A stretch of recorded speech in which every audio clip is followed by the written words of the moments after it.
In a world where power talks and silence screams, every headline is more than just news. It's a signal of change. Today, the world wakes up to a double shock. Ukraine has struck a Russian warship. And at the very same moment, a Trump-Putin summit has begun. Coincidence or a storm perfectly timed? Either way, the air is electric, and history is taking notes. This isn't just a ship struck by missiles. It's the sound of a nation refusing to be silenced. Out on the restless waves of the Black Sea, this single attack carries the weight of years of struggle, defiance, and sacrifice. Ukraine's strike against the Russian warship is not simply a military maneuver. It's a declaration carved into the heart of conflict, a living testament that sovereignty is not something to be begged for, but something to be defended at all costs. The moment those missiles found their mark, they sent a shockwave that traveled far beyond the immediate target. It wasn't just steel that was shattered. It was the illusion that power alone can suppress will. It was the reminder that courage, when fueled by desperation and hope, becomes more dangerous than any arsenal. For Ukraine, this act is layered in meaning. It is the roar of a people who have been told time and again to surrender, to compromise, to shrink in the shadow of a larger force. And yet, they stand. Each missile is more than metal. It's the unspoken voice of mothers, fathers, children, and soldiers who know that their tomorrow depends on what they do today. It's the embodiment of the belief that home is worth every sacrifice and that dignity cannot be negotiated away in the face of intimidation. For Russia, the message is equally clear. The strike cuts through the fog of politics and propaganda, laying bare a truth often ignored in the halls of power. Even the mighty can be made to feel vulnerable. No matter the size of your fleet, no matter the strength of your reputation, there is always a hand willing to rise in resistance. And when that hand belongs to an entire nation, it becomes an unstoppable force. To the rest of the world, this is a moment of reckoning. It challenges the passivity of those who watch conflicts unfold from the comfort of distance. It asks uncomfortable questions. What does it mean to truly support a cause? How long can a global audience observe without acting? Every headline, every image of that burning ship forces people to look inward and decide where they stand when freedom is at stake. This strike is more than an act of war. It's an act of identity. It's the loud, unflinching answer to anyone who doubted Ukraine's resolve. It's a statement that even in the face of overwhelming odds, a determined people will rise, fight, and endure. And as the smoke drifts across the horizon, one thing becomes certain. History will not remember this moment as just another battle. It will remember it as the day a nation's courage burned brighter than its enemy's firepower, and the day the world was reminded that the human spirit, once awakened, is impossible to defeat. While explosions ripple across the Black Sea, another scene is unfolding far from the sound of gunfire, a room where the air is thick with calculation, and every word could shift the course of nations. It's a strange duality, almost surreal. On one side, the thunder of missiles and the chaos of war. On the other, the calm, measured exchanges of diplomacy. Yet these two moments are inseparably linked. The strike on the Russian warship doesn't wait politely for negotiations to conclude.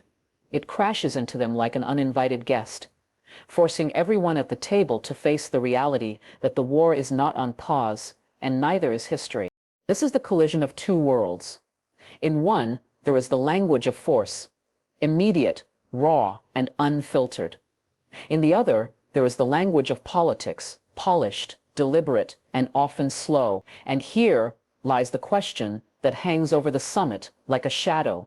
Can peace talks survive the roar of war? Every fresh report of conflict chips away at the fragile trust such discussions require. Every explosion makes the handshake across the table feel more like a test than a resolution. For the leaders present, the strike is not just background noise. It's a constant reminder that whatever they agree upon, the war outside doesn't care about protocols or carefully worded statements. Soldiers in trenches, families in shelters, and citizens holding on to hope are not waiting for final drafts of treaties. They are living in the urgency of now. That urgency is the pulse of the battlefield, and it is entirely out of sync with the rhythm of diplomacy.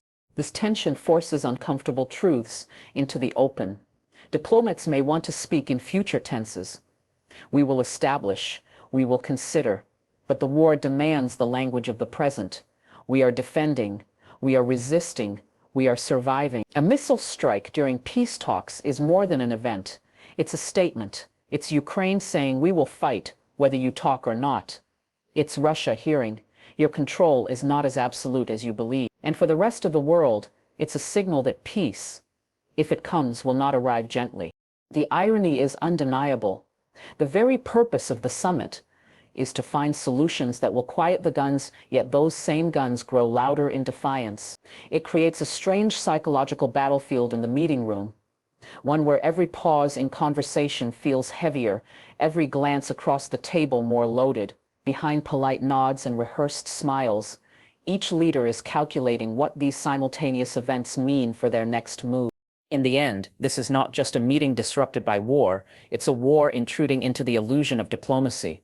The two worlds cannot be fully separated because one feeds the other. And as the Black Sea swallows the remains of the struck warship, the summit room remains a place where decisions are made, but the battlefield reminds them all that decisions alone do not stop a war. Two men, two legacies, and two very different visions of the world. Yet both have the power to shape it. The image alone is enough to dominate headlines. Donald Trump and Vladimir Putin, seated across from each other, eyes steady, expressions unreadable. This is not a casual conversation. It is a meeting of political titans whose decisions ripple far beyond the walls of the room they occupy.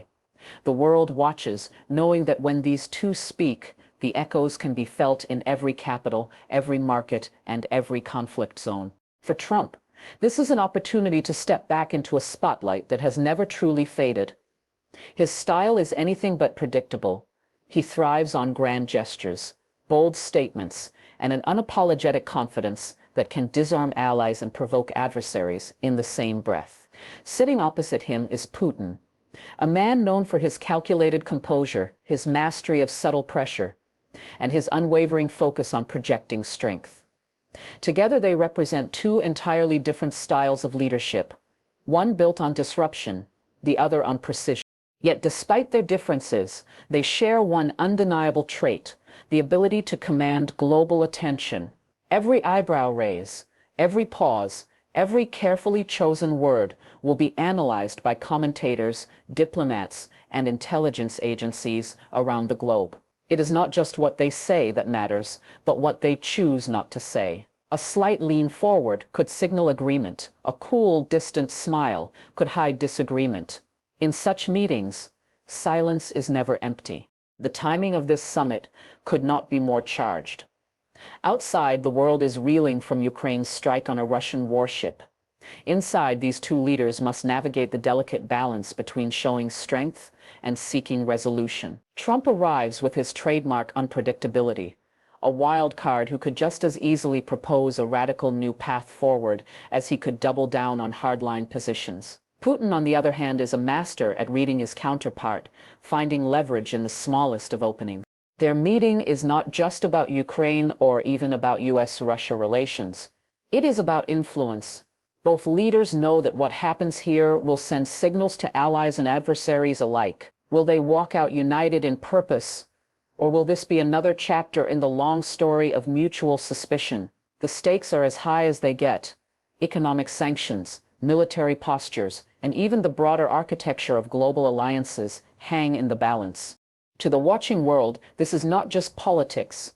It's theater, strategy, and high-stakes negotiation all rolled into one. And while no one knows exactly what words are being exchanged, everyone understands that these two men have the rare ability to shift the course of events with a single decision.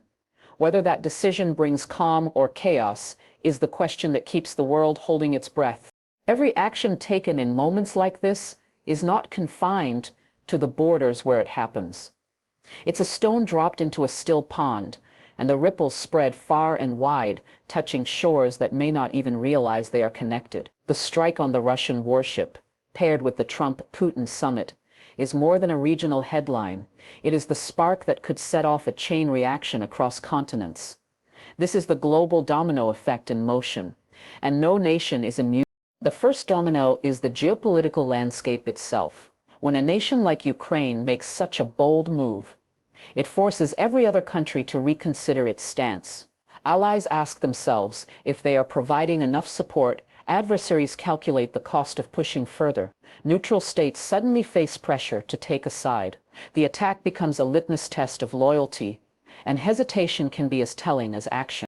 Next, the markets react. Oil prices, grain exports, defense stocks, they all feel the tremor almost instantly. Investors read war as instability, and instability makes the world's economy twitch like a nerve under strain. Countries far from the Black Sea will see shifts in their fuel prices, shipping routes, and trade agreements. A ship destroyed in a distant sea can mean a family paying more for bread in a completely different hemisphere. That is the nature of global interdependence. The smallest spark in one corner can start a fire in another. Then there's the strategic recalibration among military powers. A successful strike on a Russian vessel forces not only Russia, but also NATO, China, and other military players to adjust their strategies. Russia will seek to reinforce its naval presence. NATO will assess whether its deterrence measures are sufficient. China will take notes on what this means for its own maritime ambitions. Each shift in strategy prompts another adjustment elsewhere, like gears turning in a vast unseen machine. The diplomatic sphere is also jolted. Nations engaged in peace talks or negotiations on unrelated issues now find those conversations colored by the reality of rising tensions. Countries that were inching toward reconciliation may suddenly pull back, wary of committing in a world that feels less stable by the day. The tone of international forums changes, speeches grow sharper, and statements become laced with veiled warning. Finally, there's the psychological impact. People across the globe, whether they are in power or simply reading the morning news, feel the subtle weight of uncertainty. It's a reminder that the world is fragile and that the balance we take for granted can shift overnight. Leaders who were confident yesterday may second-guess themselves today. Citizens who felt distant from the war might now feel it creeping closer. The global domino effect is relentless. Once the first piece falls, there's no pausing the chain reaction. And as it unfolds, the world learns again that in our interconnected age, no event happens in isolation, and no one is too far away to feel the wave when it comes.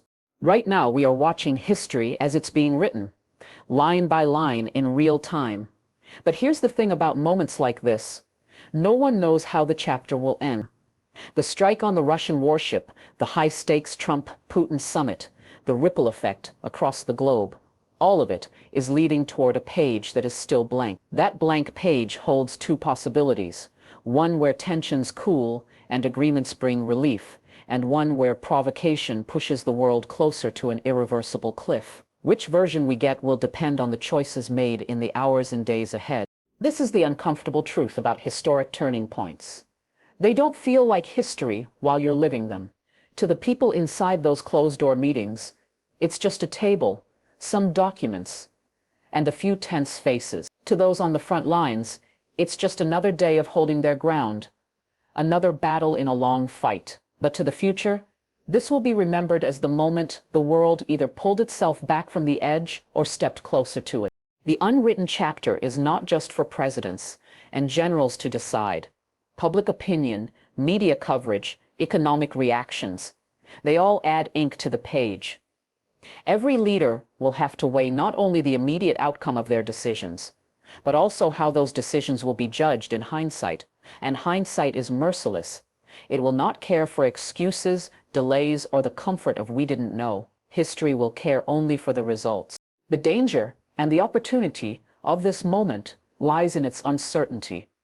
The situation is volatile enough that even a single statement, a minor military move, or an unexpected alliance could tilt the outcome in one direction or the other. The right choice could open the door to talks that actually end in compromise. The wrong choice could ignite a sequence of events that makes peace impossible for a generation. For those watching from the outside, this is a reminder that history is not written by fate, it's written by action. The people in positions of power right now are holding the pen, but the pressure of the world's eyes can guide what they write. Will they script a chapter where leaders rose above ego and ambition, choosing stability over chaos? Or will they leave behind a record of miscalculation and pride that future generations will pay for? One thing is certain. This page cannot stay blank for long. The world is moving, the clock is ticking, and decisions are being made as we speak.